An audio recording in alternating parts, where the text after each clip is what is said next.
माँ ते घर दा हार शंगार जी, ओ माँ वर्गा होर केदा प्यार जी। माँ ते घर दा हार शंगार जी, माँ वर्गा होर केदा प्यार जी। ते माँ मरे घर सुंजाई हुंदा, माँ मरे घर सुंजाई हुंदा। आउंदी फेर ना कदी बहार जी, आउंदी फेर ना कदी बहार जी।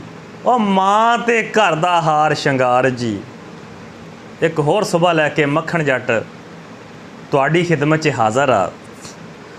अज सवेरे जदों अख खुली, इंसान दा पता नहीं केड़ा लम्हा आखरी आ, पता नहीं इंसान दी जिंदगी दी केड़ी घड़ी आखरी आ, केड़ा लम्हा आखरी आ, केड़ी सवेर आखरी आ, केड़ी रात आखरी आ, केड़ी दोपहर आखरी आ, केड़ी शाम आखरी आ, केड़ी सपहर आखरी आ। इंसान ने कदों टुर जाना कोई पता नहीं। और इस कायनात च सब तो कीमती शै जिंदगी आ और सब तो बेतबारी शै भी जिंदगी है। इंसान दे ईमान तो बाद उहदी जिंदगी आ जिहदी सब तो बड़ी कीमत आ। सिर्फ ईमान जांदा होवे या गैरत जांदी होवे ते हुक्म के ज़िंदगी दे दो, वगरना जिंदगी बचाउण दी हर मोड़ ते हर लम्हे ते जिंदगी बचाउण दा हुक्म आया वा। अल्लाह और अल्लाह दे रसूल दा हुक्म आया वा कि जिंदगी बचाओ जिवें भी बचदी आ।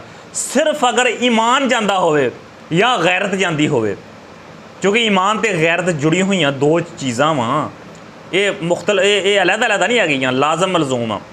गैरत और ईमान, जिहदे च गैरत नहीं ईमान नहीं आ सकदा, ते गैरत भी उस आ सकदी जिस च ईमान आ।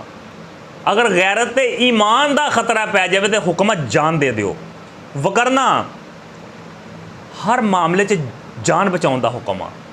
3 दिन तो बाद ते देख लो जिहड़ी चीज़ नहीं हलाल, जान बचाउण लई उहनूं खाण दा भी हुक्म आ गया। तो जिंदगी टुरी जा रही है, जिंदगी पता नहीं किहड़ा पैर आखरी आ। और ख़ास तौर ते माँ दी मौत इंसान वास्ते सब तो बुरी खबर आ, सब तो बड़ा अलमिया, सब तो बुरा दिन आ, सब तो बुरी घड़ी आ जदों किसी दी माँ फौत हो जाती है। अज सवेरे मुहम्मद शाहद उहदी वालदा मुहतरमा ते अजल दा टाइम आ गया। वो मैनू लैके गया, मैं जाके जो देखा, मैं तस्दीक की, मैं कहा शाहद भाई तू यतीम हो गया वा, शाहद भाई तेरी माँ दे दुख मुक गए आ, तेरे घर की रौनक खत्म हो गई आ, तेरे घर च सुंज पै गई आ। अज तो बाद तैनू कोई नहीं अड़ीकेगा बह के, तेरे भावें लखां करोड़ां अरबां रिश्ते भी क्यों ना हो जान, तैनू कोई नहीं अड़ीकेगा। माँ वर्गा इंतज़ार किसी का नहीं हो, और माँ तो कबर वर्गा इंतज़ार करती है। कहते हैं ना कि कबर इंसान को हर वेले अड़ीकती है, मैं कहना कबर तो वध के माँ इंसान का इंतज़ार करती है। तो जे माँ चली जाए, इंतज़ार करने वाला रिश्ता चला जाता वा। तो जिन्हां दियां चलियां गईयां उन्हां वास्ते बख्शिश की दुआ वा, जिन्हां दियां मौजूद आ उन्हां दी कदर कर लो, खिदमत कर लो, सेवा कर लो, उन्हां दे कोल बैठ जाओ।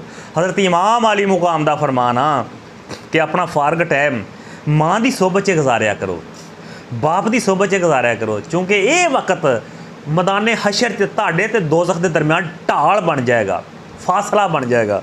तो अल्लाह की ज़ात सब दियां सलामत रखे। तो आखिर ते शेर पेश करके इजाज़त चाहवागा कि माँ मरे ते मुक जान मापे, जे बाप मरे घर वेला। माँ मरे ते मुक जान मापे, जे बाप मरे घर वेला। और मरन जे वीर मुहम्मद बख्शा ते उजड़ जांदा ये मेला। बड़ी मेहरबानी। अस्सलामु अलैकुम। अल्लाह हाफ़िज़।